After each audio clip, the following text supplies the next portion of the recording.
आज भारत दुनिया की टॉप 5 इकोनॉमीज में शामिल हो चुका है।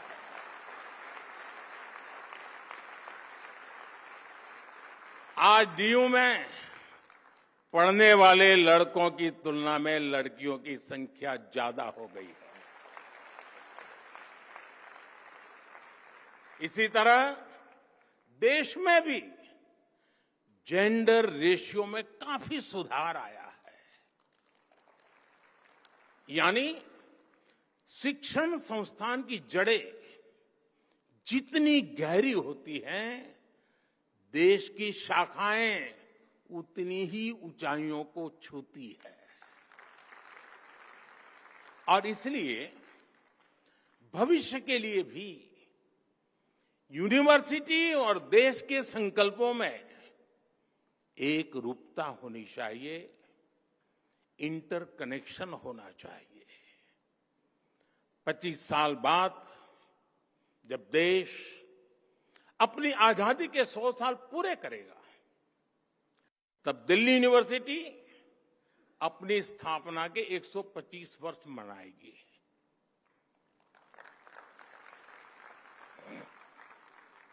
तब लक्ष्य था भारत की स्वतंत्रता। अब हमारा लक्ष्य है 2047 तक विकसित भारत का निर्माण।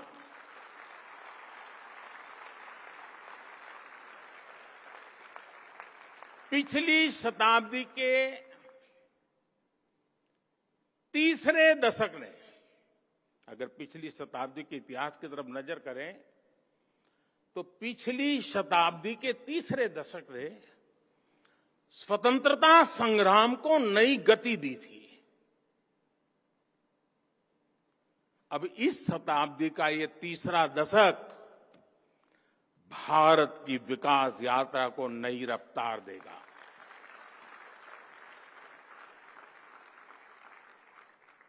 आज देश भर में बड़ी संख्या में यूनिवर्सिटी, कॉलेज बनाए जा रहे हैं। पिछले कुछ वर्षों में आईआईटी, आईआईएम, एनआईटी और एम्स जैसी संस्थाओं की संख्या में लगातार बढ़ोतरी हुई है। ये सभी इंस्टीट्यूट्स न्यू इंडिया के बिल्डिंग ब्लॉक्स बन रहे हैं। साथियों, शिक्षा सिर्फ सिखाने की प्रक्रिया नहीं है, बल्कि ये सीखने की भी प्रक्रिया है।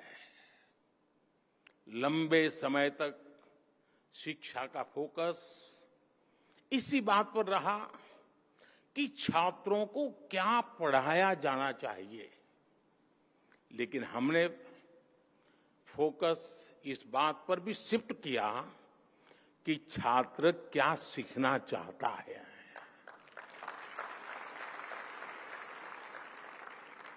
आप सभी के कलेक्टिव एफर्ट से नई राष्ट्रीय शिक्षा नीति तैयार हुई है।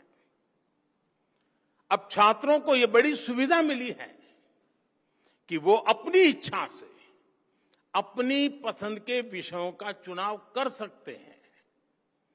शिक्षण संस्थाओं की क्वालिटी बेहतर बनाने के लिए भी हम लगातार काम कर रहे हैं।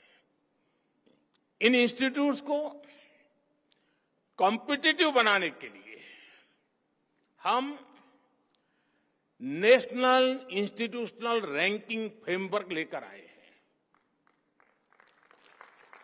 इससे देश भर के इंस्टीट्यूशंस को एक मोटिवेशन मिल रहा है।